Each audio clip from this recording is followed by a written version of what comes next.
to the Arienas Collective.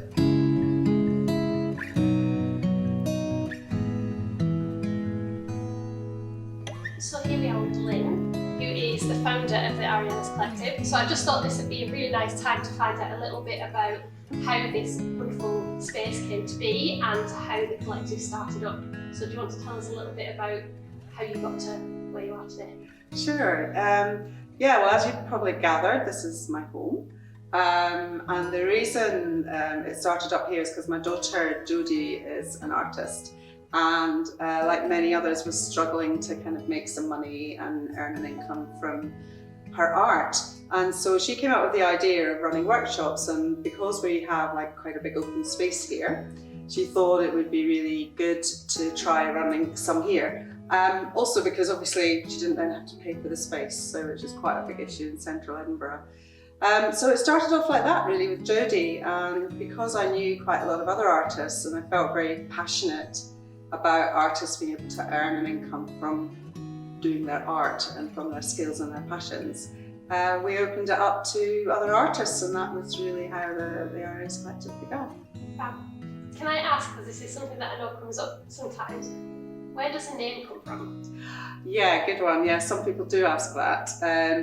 It's the Loch Arienas is a loch up in the Highlands of Scotland, the West Highlands, which I love, in the Morven Peninsula. And it was really when I was wandering around there one day and thinking about what to do about the workshops and whether to carry them on, was I decided yes, that this was something I wanted to do. So it felt right to name it after the loch. So, and I always wanted to work with a team of people. I like working as a team rather than individually. So it became the Arienas Collective. Wow. So you mentioned that you work with lots of different artists, which I'm one of them, Yeah. which is correct. But can you tell us a little bit about the other kind of artists and the different workshops that you can do here in this space? Yeah, sure. We've got, on and off, we've had sort of between 10 and 15 artists and makers here, doing everything from a whole range of printing workshops, liner printing, screen printing, monoblock printing. We also do more art-related ones, if you like painting and sketching. We do jewellery, so a lot of silver plate jewellery workshops, soap making, skincare products, macrame. It's really like when people come to me with an idea, whatever their skill is, I'm interested in knowing about that. For me, I take the word kind of creativity very broadly.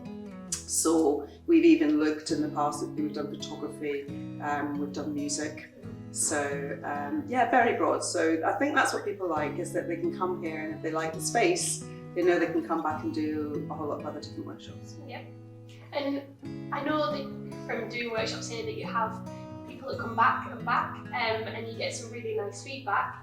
I was just wondering, what are some of the things people say about taking part in a workshop here? What's some of the feedback that they tell you? Yeah, the space, yeah. A big part of it is actually the space, and it is that we run it in our home.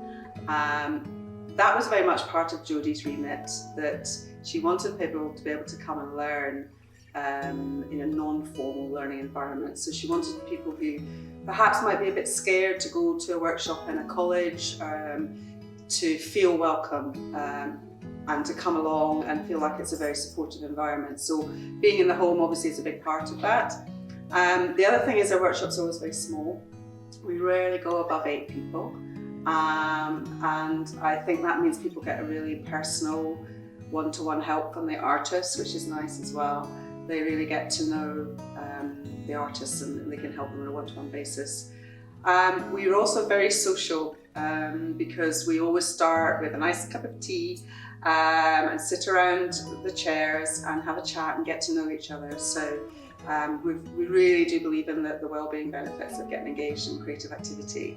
So we like to kind of do that right from the start, really, that the minute you walk in, you feel welcome and part of the team and very welcome in the home space. So we hope that that helps people engage and feel proud of what they do. And that's what they tell us they do. They love the space. Yeah, they love the space. So teaching online is something that a lot of artists are having to look at doing in this time. And I know it's something that Arienas is kind of dipping their toes into.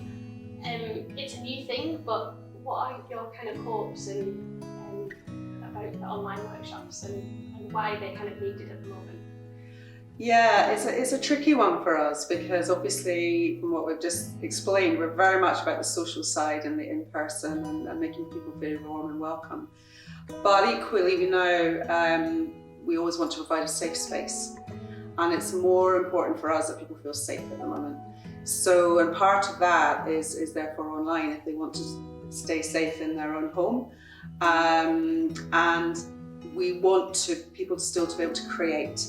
And so hence we've got together with some of the artists like yourself and Lou to put together a programme of online workshops so they can still come along, still have the same style of workshop they get here, still have the chance to meet the artists, but still be able to create at home until such time as they feel safe and we feel safe to be able to welcome them back into the space again.